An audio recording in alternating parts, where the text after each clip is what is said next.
The biggest complaint that I get on this podcast is not enough diversity. So today I thought I'd Is interview. that true? Oh yeah. So today I thought for a big change I'd interview a white guy with blue eyes but longer hair. So I'd like to welcome the great Ryan Long. Ryan, how are you doing today? Hello to the people. Thank you very much for having me on. The correct term is Aryan. I mean, I don't want to tell you how to run your podcast, but Well, us Aryans like to refer to it as superior, but I'm not trying to tell you how to think. But so how are you doing during all this fantastic coronavirus times? yeah, dude, I'm in New York right now. I'm in the center of the worst thing. So they just made it illegal to leave the city and come back, which is pretty crazy. Yeah, So no flights in, no flights out. My buddy just went to Miami and he's just stuck there right now and he wanted to come home. Uh, they're basically everything's shut down. And if you go outside, it's like a big thing. They're gonna start instituting fines for going outside pretty soon. But I don't know, whatever, dude. I'm just trying to I'm at my house during the day. I'm working at night. I'm still like hanging out with chicks and shit. I'm doing whatever. yeah, like I'm still okay. Like it hasn't got to me yet. I mean, I've got no energy. My eyes hurt. I'm always coughing. I'm pissing blood. I'm farting blood, and I'm sneezing blood. But no coronavirus is going to touch me. Yeah, you're immune, dude. I know two or three different comedians here that have it. Oh, this. Let's talk shit to them. We'll tweet them abuse. Yeah. Yeah, probably three comedians I know. Justin Silver's got coronavirus. Dustin Hempstead's got coronavirus. Yeah, they're catching it out here. Well, as long as they don't do offensive humor, that's the main thing. They may die of a brutal virus, but thankfully they're PC. Yeah, as long as you can die of coronavirus, as long as you don't call it the China virus, that's all that matters. Well, speaking of which, that brings me to the first topic I have. So, of course, you're the host of the Boys Cast. Yeah. Excuse me, coronavirus. Uh, they, but pretty soon there's a new up and coming comedian that's about to start her podcast. Hillary Clinton, have you heard of her? Yeah, I've been following her since she started her career about half a year ago. So I've been saying that this kid's got chops. So Yeah. I've been following. Bill has a podcast where he just reads the game over and over again, the pickup book.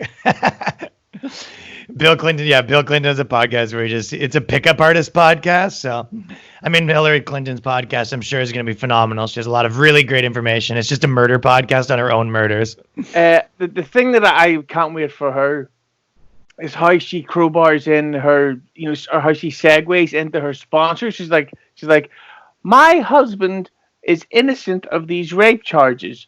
Did But she if- really? But if you want to rape someone, you could do it with my sponsor, Blue Chew. But the question I've got is someone like you get the Boys Cast, but does it not ever piss you off the idea that there's people like Hillary Clinton or Conan O'Brien can just decide tomorrow, I'm going to do a podcast, and instantly they get a minimum of like $4 million. Like if Will Smith decided to start a podcast tomorrow, Yeah. he's going to get on a bad week 10 million downloads, and everybody else is fucked. I mean, I guess it's hard for me to care about that because I mean that's kind of what I did too. Like I worked in I've had like a bunch of TV shows and I kind of had a following. So when I started my podcast, I didn't start with zero. I didn't start with Will Smith numbers, but I mean, you know what it kind of bothers me is Conan wouldn't bother me. It bothers me when actors that have nothing to say or a perspective, they've never really been in the business of like cultural commentary. And then you're like at 50, you're like doing it just because you think you should.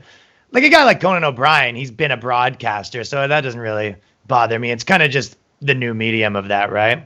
So a lot of people that have been in the business of communication of some sort, it's less lame. Where Hillary Clinton, you're like, you don't need a podcast, Hillary Clinton. Yeah. Shut Well, up. But with Conan O'Brien, because if I can name drop, I've had Jim Florentine on the podcast a few times. He's pretty cool. Yeah, and when he wasn't changing the subject to talk about anal sex, we Yeah, he's like a rock and roll guy, eh? Yeah, he's like, I was trying to talk to him about Guns N' Roses, and all he said was, "Yeah, Guns N' Roses are good, but that Axl Rose, he must fuck a lot of chicks up the ass." And it's like, yeah. Yeah. That's a But pretty good impression of him, though. I'll crowbar in loads. Don't worry. I'll just randomly start talking about a subject so that I can go in with the Norm Macdonald and be like, "Hey, you ever fucking taken the ass?" But with Conan O'Brien, it's like if you can text Tom Hanks, then you don't get to fucking boast about your success as a podcaster because you can. No, you don't. No. Although No, hell no. I did text him the other day and I said, "Your son's a cunt."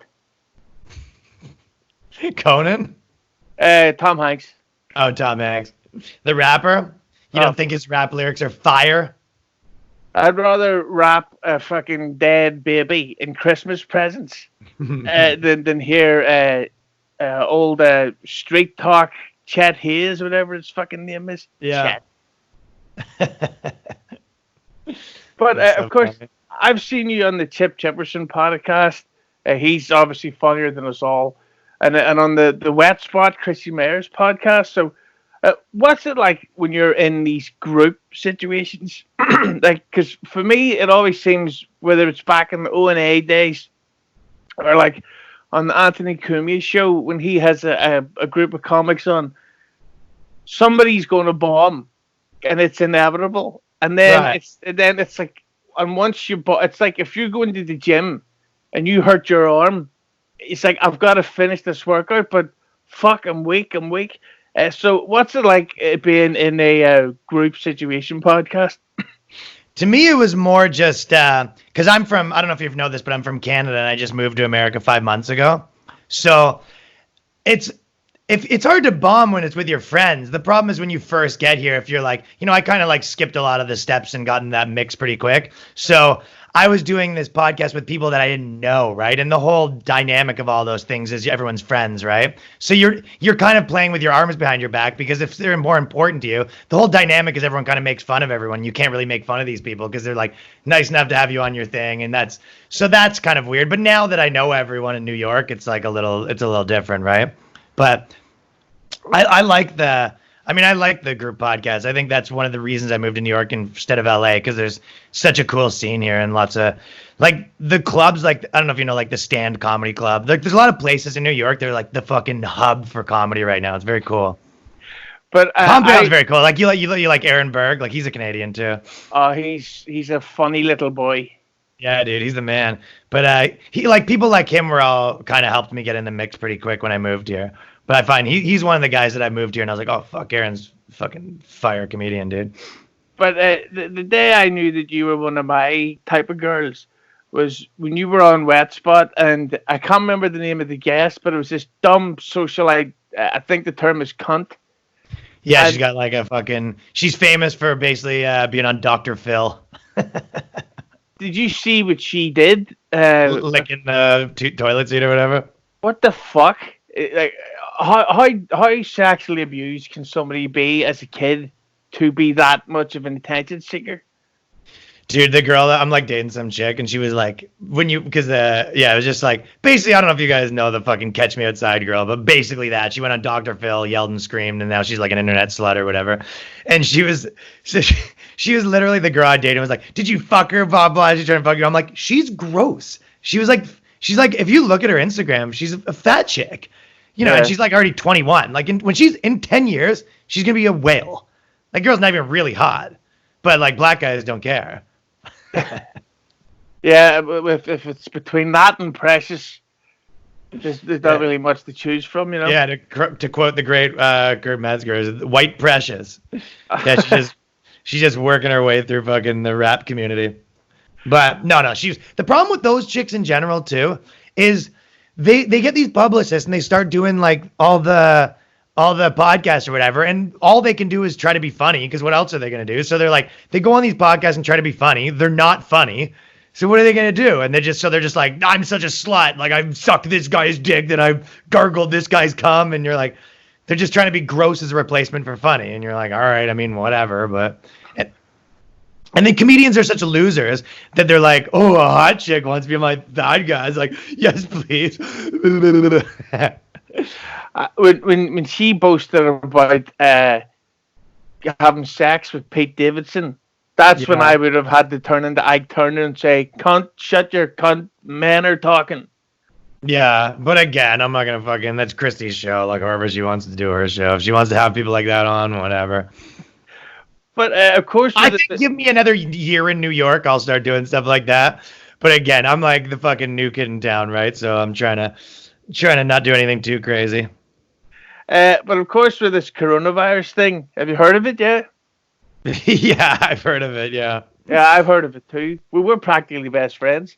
yeah. But do you think when this is done, that this is going to be the end of the whole PC culture, social justice warrior shit? Because No, all the social justice warriors are now in charge of their social distance warriors. Have you not noticed that every social justice warrior now is on the internet telling you, like, just instead of tattletaling on you for saying, like, a joke that was mean to women, they're tattletaling on everyone for being outside. Like, this guy was around someone, government, please. So now they're just doing the same thing. So then once that's over, they'll find the new thing. I mean, so they used to fucking get mad about people that weren't being religious. Now then they got mad at people that made mean jokes, and now they're mad about people that are leaving their house. Go on Facebook or whatever social media. It's the exact same people as before. They're doing the same shit. So it's like all your nerd friends that used to be yelling at people for fucking saying the wrong thing, now they're yelling at people for that. but it's like there was a post that someone said online. I read. So I'll be honest, it was someone that I work with, and they were talking about how they're being held back from their transition operation, and it's like you I cutting talked about off. that on my podcast, actually, Yeah, it's like you on the cutting off podcast. your hairy cunt lips or whatever it's called this week. It's really not that important to keeping a 7-year-old alive, and I think that's going to continue on after this AIDS bomb or whatever it's called has been cured. China bomb, I believe, yeah. Chinese people have AIDS. No, yeah, I don't. I mean, listen, people are always gonna find shit to complain about. But like, so my buddy that I just did a podcast with, he's like a big radio station guy, right? He's works at the equivalent of like a Sirius XM, if you know what that is or whatever. He's like a producer and has his own show and stuff. So he said that they get about 100 calls a day from like women in their 20s and 30s calling in to say that there's people like gathering at the park. Can you can you try to like rat them out or whatever? Be like, this guy's throwing a party, like rat him out the same way that they're trying to dox people for saying that before. So I think once this stuff all dries up again, if they don't find something new to complain about, they'll have to go back to social justice.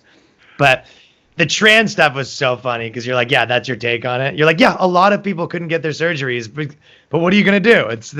What do you think? What do you think should happen? That was a Vice article you're talking about. Yeah. Yeah, I just think. What do you want them to do? Put it in the fridge. Cutting the boobs off. Uh, All that I know, if I get a sex change, I want to make sure that they put my balls in my boobs because I don't want to be charged any extra. what would you call yourself? Have you thought that far ahead? If I was gonna have a chick name, I would definitely get a chick name. Some people, they don't even like. I know this girl. Her name was Chantel, and then she transitioned to a man and went by Shanty. And you're like, if you want me to think you're a man, go by Bill.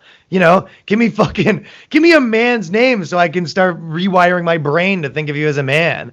If you're gonna give me like so if I was Ryan, if I was gonna transition to a chick, I mean, maybe I could just stick with Ryan. Fuck with him. Go against exactly what I just said. I don't know. What would your trans name be? You could be Meg Ryan Long. Yeah, Meg Ryan. Maybe I'd make my last name Ryan. I think I'd go with Madame Hughes. Yeah. But as much as I love, but as much as I love making fun of trannies and race jokes and all my sort of Nazi stuff, that I admit to that. But I do think that there are times that certain jokes go so far that you go, oh fuck, I don't know if I'd have said that. I gotta ask you about Ari Shafir. Of course, he posted that infamous tweet about Kobe Bryant about a month ago, where it was a 2 month. And not that people were saying, "Oh, I agree, cancel him, take away his jobs, make him lose money." But I do think most people would say that was really a bit far to make that kind of joke about that situation. So, what was your take on when you first seen the tweet and the outcome slash outrage that came from it? Well, I was at that comedy. I've been at the comedy clubs on shows with him since that happened, and it was like the first night it happened. The comedy club got like 10,000 phone calls. It was pretty wild. They said they're just like their phones ring. They had to just take it off the hook because that's all everyone calling, saying they're gonna kill him and this and that. So I mean, listen, I think my take on whether a joke's far or not is a contract between what your conscience as a comedian and what the audience thinks funny. So you make a joke, do you feel good about it, and does the audience feel good about it? So I don't know whether he feels good about it. Obviously the audience didn't feel good about it. People were really mad about it. I don't know if he feels like, so it's not really up to me to decide whether that was right for him. He might think, I shouldn't have done that. Or maybe he thinks like, obviously the point of doing that was to piss people off and it worked. So what he was trying to do worked. Maybe it worked a little too good and he wasn't paying attention to what he was actually saying because he was in that zone of just trying to be mean. And maybe now looking back, maybe he feels some ways about it. But I don't know. It's hard for you to say what you think someone else should be making joke wise. You don't know how they grew up. You don't know what their fucking, their headspace is. So it's a contract between you and the audience. And I don't think it's anyone else's business, right? It's kind of like if you're in the audience, then you did your part of not laughing. And then if I'm on stage, I'm doing my part of trying to be funny with things that I think that I believe in. And it's like when this third party comes in and it's like, this isn't funny. It's like, well, if the audience laughed and I like it, then it's none of your business, right? So it's hard to make my judgment of whether I think it was offensive. People definitely didn't like it. So I guess the second part of that equation is, what does he think? Does he feel like he crossed the line and wouldn't do it again? Or does he feel like, fuck yeah, that was the point of it? And if he feels like that was what I wanted, yeah, fuck yeah, I got everyone all mad. Then, I mean, that's what happened. He wanted that to happen and it happened, What's my business, right? I love the fact, though, that as soon as the coronavirus happened, he unlocked his Twitter account and bashed Kenny Rogers. Who's Kenny Rogers again? Did he die? The chicken guy? Son of a... Yeah. The chicken... He's one of the only good country singers. He did that song with the old huge tits Dolly Parton, Islands in the Stream. Okay. And he just died? He just died of, I think it was like heart attack or cancer recently. And then Ari Shaffir did another one? Yeah, he called him obviously he didn't feel like it was too far, right? Or he's doubling down, one of the two. He called him a fucking idiot.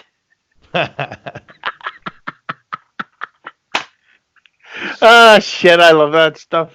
What did you think about it? Did you think it was funny, or did you think it was after I stopped whacking off to it, I thought, I don't know if that's the sort of tweet I'd do. But to be honest, I don't think it's not the sort of tweet I would do either, but yeah, but I gotta be honest, I know so little about basketball. I didn't know who the fuck he was, Kobe Bryant. Because I know, really? Yeah, I know. That's how, you guys don't care about basketball really at all. I couldn't give a fuck. I'm from Toronto, Canada, and we won the championship last year, and it was like the whole city shut down. It was such a big deal. No, I know LeBron James. Yeah. Because he was in the classic Oscar-winning film Trainwreck. Oh yeah, the big Judd Apatow picture. Yeah, he's that Judd Apatow. He really sticks to his guns because he always speaks out against white privilege. And oh, wait a minute, breaking news: Judd Apatow just cast his daughters in another film in leading roles. So, but he's really against white privilege. But as you can tell, you and I, we're a couple of funny racist. I mean, a couple of funny guys. But I've always want to know this question about comics who are like on the rise in New York City. Everybody honestly should and does want to be on Saturday Night Live. I don't know why they wouldn't. But but in my opinion, you're not saying this, I am. It's not funny. And it seems like once somebody gets on Saturday Night Live, it's great for their bank account. But as the money goes up, their comedy skill is fucking AIDS bombed or China bombed or whatever we're going to call it. So talk to me about things like that. Like, how is it for you as a comic knowing that you it would really help you to get on SNL and on these shitty talk shows, but at the end of the day, you may lose credibility. Well, I mean, the first half of it is that I don't. That wasn't for me. That was never like a goal. Like for me, I don't know if you know who Tom Green is, but Yeah. I was really huge into like guys like that. Ali G, like Sacha Baron Cohen, was like huge for me. And I grew up playing in bands, right? So I wasn't even into comedy. Like before I ever did stand up, I actually had TV shows because of my band. So I kind of grew up like thinking Jackass and stuff with like that was cool. And that's so I had a couple TV shows in Canada doing stuff like that. So to me, I never really like I like Adam Sandler and David Spade, but I never moved to New York being like, and then now I'm 34, right? So for me, I feel like I'm almost a little old to do that job. So if I moved here when I was 25, I might have been like, oh, that'd be a dream. But I never had that where like SNL would be a dream for me. So out of the gate, I guess I never thought like that. I kind of came here to like kind of do what I did in Canada and sell TV shows and, get in the club scene and then build specials, build an audience, do that sort of stuff. I guess so. I don't care. But the second part is, yeah, SNL just became too much of an institution and they kind of they're too political to be funny right now. They kind of just became the mainstream, whereas like originally they were sort of the counterculture show. But I think that Michael Che is still really funny. I'm friends with Shane Gillis. I was here with all that stuff, so that was a interesting thing. That was like the month I moved here. That whole Shane Gillis thing shook down, where he got the job and then got fired 2 weeks later. That was a wild time, and he's one of the funniest guys around right now. So I mean, I bet you he would have been really good on it. So He would, but I also like that there's a girl on there, abroad with tits. Melissa Villian Asio or whatever the fuck her name is. I think she's really good, but I tell you who I hate on there. Kyle Mooney is very funny too. He's very funny and sexy. I'd fuck him. I'm not gay though. I remember his like old school YouTube videos like back in the day before he was ever on SNL that I thought were funny. But I tell you who I really don't like on Saturday Night Live, and this is me saying this is not Ryan saying it. Pete Davidson? Yeah. Yeah, no one likes Pete Davidson. What the? But here's one of the things, and this is something I always talk about. He speaks openly about his mental health problems and dealing with depression and all. Yeah, this he's kind of emo. But here's my thing. During his time of this dark, depressing year, he dated Ariana Grande. He fucked Kate Beckinsale. He wrote a film and filmed it for Judd Apatow in the lead. He wrote and performed and recorded a stand-up comedy special. He's in the Suicide Squad 2, and he's on Saturday Night Live, all while being completely depressed. So the question I've got is, do you think that there's a chance, and I'm just saying he's lying about his mental health problems? Because can you imagine going, oh, I've had the worst day of my life. What happened, Pete?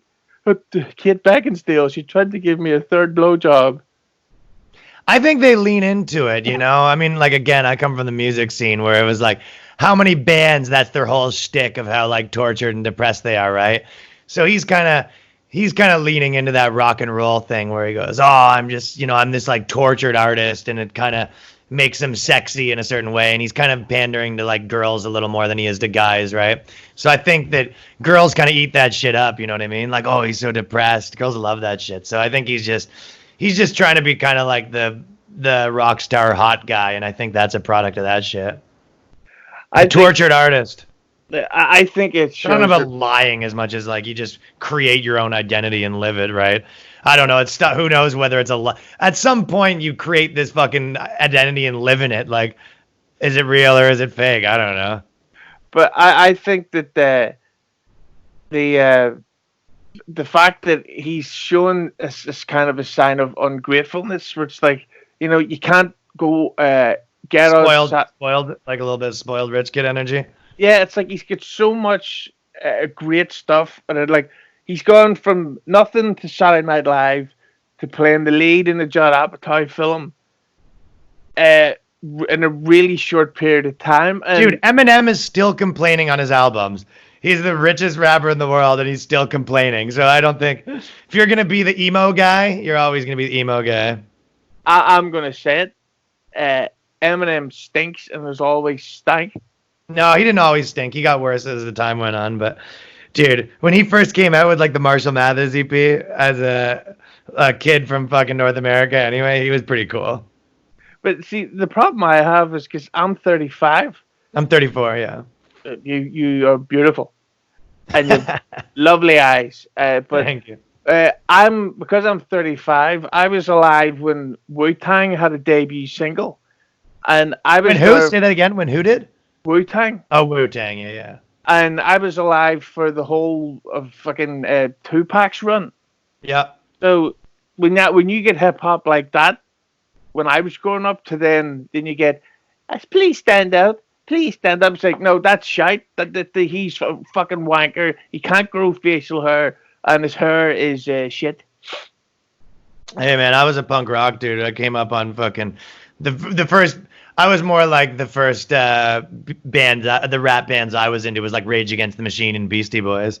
So it's not even like I was a big Eminem fan. I just thought it was kind of. I thought it was kind of cool. But I was into punk rock. I was into like Rancid and like Mighty Mighty Boss Stones, if you know who that is. I was into a lot of that stuff. Propaganda, that was a big one for me. But whatever, it doesn't matter. But I wasn't a big like Wu Tang guy. But I'm not as cool. I'm not as cool and hip as you.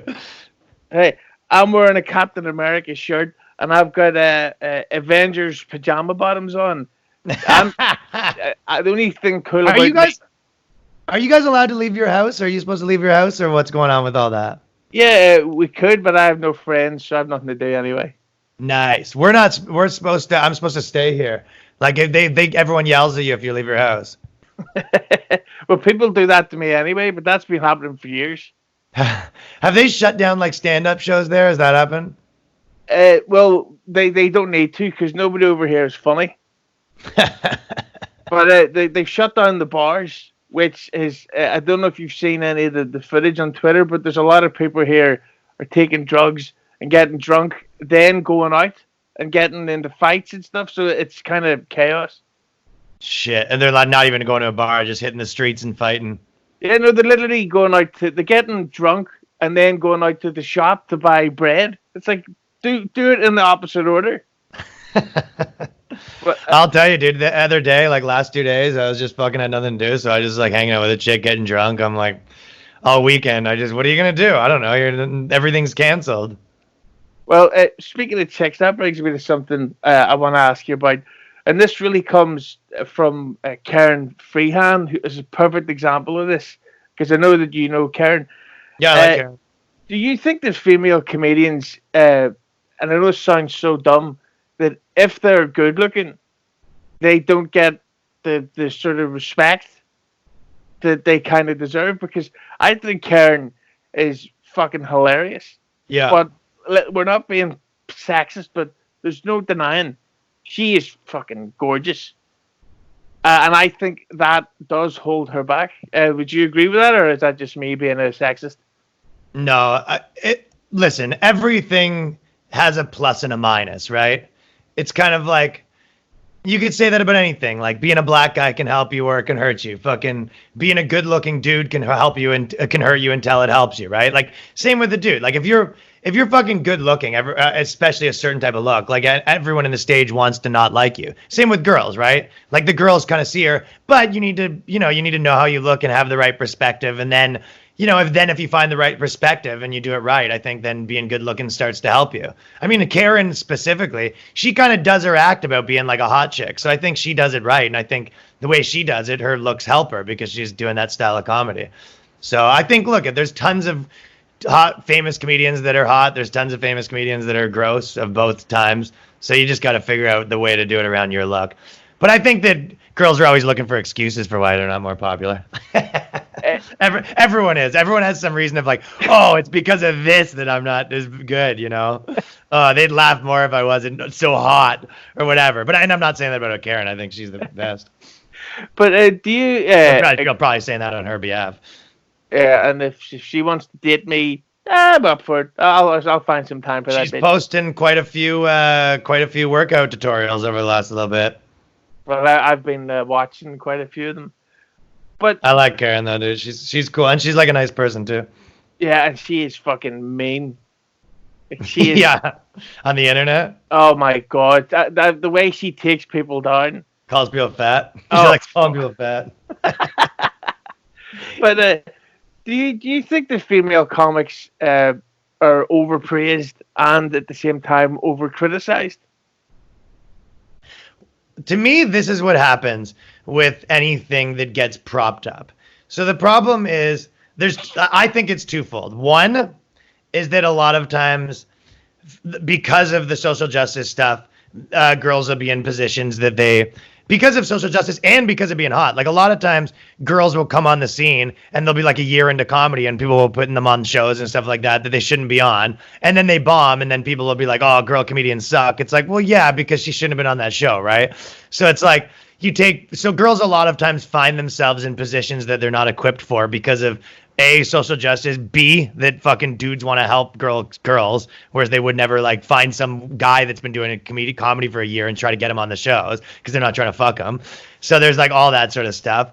And then on top of that, there's like the whole system is sort of a thing that more guys do. So there's like, 10,000 comedians for every fucking, whatever amount of girl comedians, because any super funny, smart, hot girl, she's like, why the fuck would I be a comedian? So I think the guys that kind of are willing to have no life and just do comedy all day and every night and have no social life and be in bars every night, that's more of like a thing that guys want to do. So you end up with more guys doing it.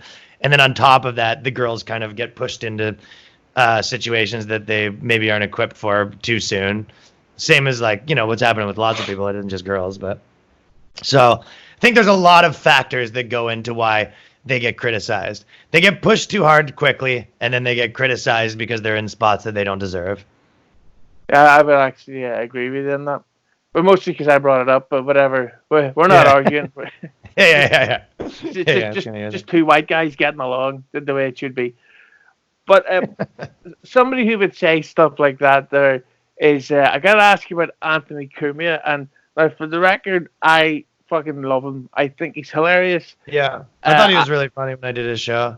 Yeah, I interviewed him once right in the middle of I'll be honest, a brutal diarrhea attack, but I had to go along with it because he's kind of hard to pin down.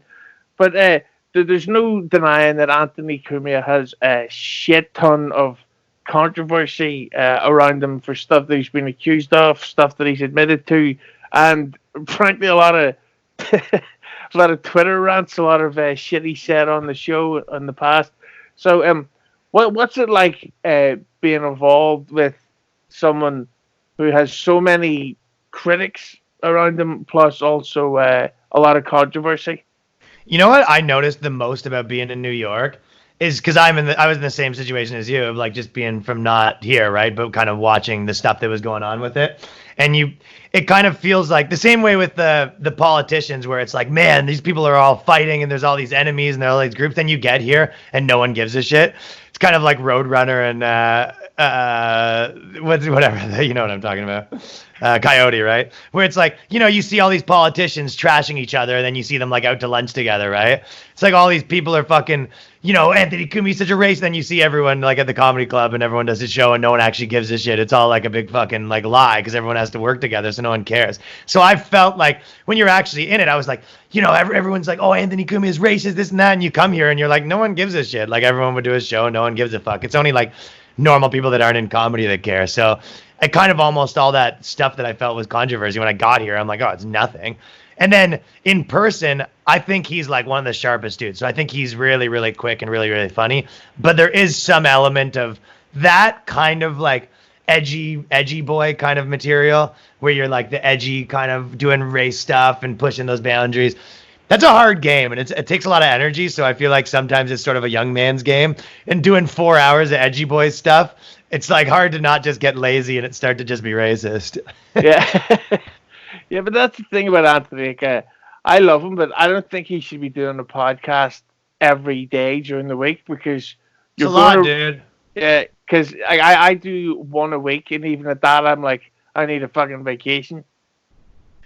Yeah, dude, it's a lot. So I kind of see you see a lot of these people. They either go either way. Most guys that were like edgy boys, whatever. And I mean, I'd probably put myself in that, but you kind of go one way or the other, where you either like kind of flip and you're like, oh, I disavow who I was and try to be a Hollywood guy, or and they're like, yo, what I was doing was different. I was playing a character or whatever fucking excuse they make to like disavow their past, like what Sacha Baron Cohen and Amy Schumer and all those people do.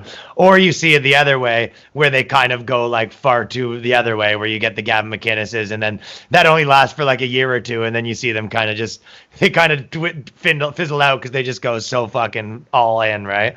And you're like, it's easier to go all in than it is to stay on the line, because being on that line, it actually takes a lot of energy, and it takes, whereas like kind of just fucking letting it go and be like, fine, think what you want, I'm a Nazi, and just do whatever you want. That's a little easier, right? So I think it's the being on the line that takes a lot of energy, and as people get older and been doing this for too long, they kind of start to just drift one way or the other.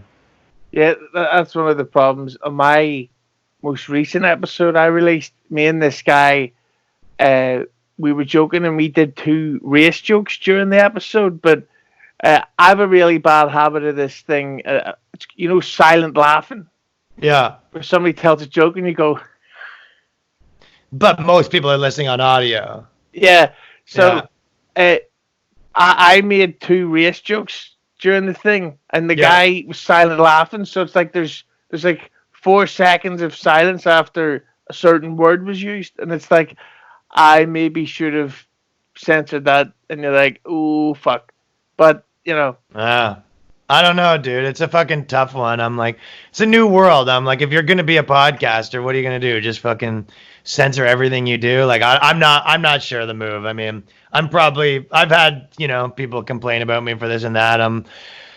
I don't know, dude. What are you gonna do, right? Like, it is what it is. It's like, I don't think I can win at what I want to do and make great things if I'm completely playing within their rules.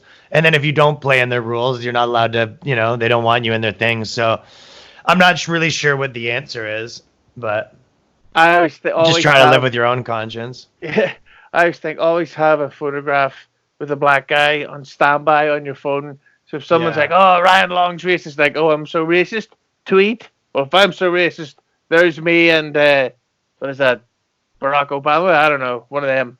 Well, I mean, the truth is, like, dude, so my family is like my family has less white people in it than it has other races. Just the way that, everyone married and all my cousins are this and that. Where I grew up in the most multicultural fucking city in the world.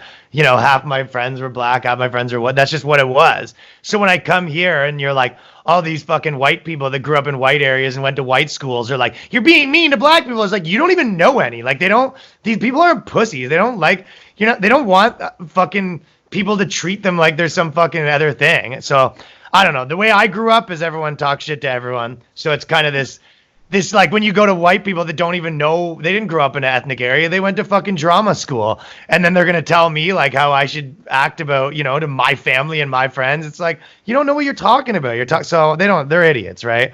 So you can't listen to them because they're wrong, but you gotta, but then there's the other side of it where you can make a race joke about like something like you said, where you're kind of like, 2 white guys the way it should be, and you'll have someone in the crowd be like, fucking right it is, and you're like, I mean, I'm kidding, but so it can go the other way. Yeah, I did a thing where I don't know if you know her name, but her name's Katie Hopkins, and she's basically a right-wing activist. Okay. And I interviewed her. But she's a download goldmine, because everybody who supports her wants to support her. Everybody who hates her wants to hear what she's saying, so they can complain. So the numbers are just going. And I was like, oh shit! So, and I'm getting all these new Twitter followers and all these DMs going. I loved your podcast when you spoke about that Muslim issue. You should do another one where you talk about the gays, and it's like. I've no problems with gays or Muslims, but retweet my last thing, Yeah, dude, it's a tough one. I'm not, because you're like, you don't want to lean into that thing. I mean, again, I feel like one thing is I've been doing this stuff for like almost 20 years now or whatever, doing entertainment in some form. So I have a pretty solid internal compass that can't be swayed by, internet comments or people that like me or people that don't like me. So I guess that's the only thing you can do is try to have your own gauge that based on your own experiences, that you're not getting swayed by fucking racists that want you to be their internet dad and they want to control you, right? Oh yeah, but enough about Anthony Cumia. uh, He's so many people's internet dad, dude. There's all those like I mean, you said you're one of them, like old school, like O&A message board guys. Like, those guys are fucking, they want to control people on the internet and tell them what to do. You know what I mean? I think Anthony Cumia, it's his fault that PC culture started because, oh god, he had an army of trolls. But he did, yeah. But at the end, I know of a lot of people that were part of that army of trolls. I know. But at the end of the day, Anthony Cumia's got lovely big brown eyes, and that's the main thing in life. He's so sharp, dude. Even I heard him on. He was like, I was at the stand and he was on Legion of Skanks, and I was like watching for like an hour, and I'm just like, he's just like, he really is like one of the quickest people in the world. So it's kind of interesting to watch how fast his brain works, which I always think is cool. Even if you don't like someone, like I think that about Russell Brand, who I don't really like his comedy or anything, but I don't even really like his opinions. But then when I watch him, you watch him like whatever, just shooting the shit with someone, and it is interesting how fast his brain works sometimes. So there's lots of people you can not like but appreciate their like talent. Well, I loved how fast his acting career went because apparently he's a cunt face. Oh, really? Yeah. But somebody isn't a cunt face as you, Ryan. I think you're a great guy. I think you're hilarious. Thanks, buddy. Why don't you drop a few plugs for all these shit bags and listen to this shit cast of mine? The main thing is listen to the Boys Cast with Ryan Long. So that's my new podcast. It's done 8 episodes. It's probably the most thing that I'm doing that's growing right now. And then if you want to follow me at YouTube/Ryan Long Comedy, Instagram Ryan Long Comedy, TikTok, Twitter, it's all Ryan Long Comedy. And I release a video every Monday and I release a podcast every Friday. There you go. And they're always worth checking out. And plus, at times like this, might as well fucking check out new stuff. Like we've got nothing else to do. There's only so many loads a day.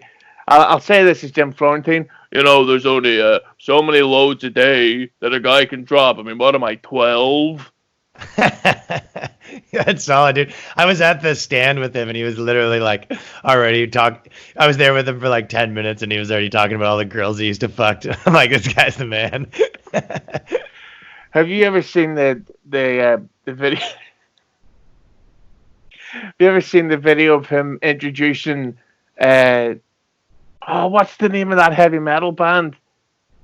You know the one, Breaking the Law. Judas Priest. Okay. Right, they're introducing Judas Priest on stage in Florida, and he goes, "Hey, Florida, what's up?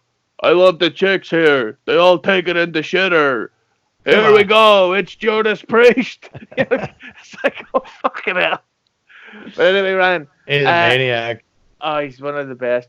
But I'm a maniac too, and I'm going to run off and threaten my neighbours because it's fun for me, and I think they're trying to spy on me. So thank you so much, and yeah, dude. Thanks for having me. Don't forget to wash your hands and clean that helmet. Yeah, always clean the helmet. No, all raw dog. I never wear a helmet on the dick, but I do wear legally a helmet on the head. So if I'm gonna leave.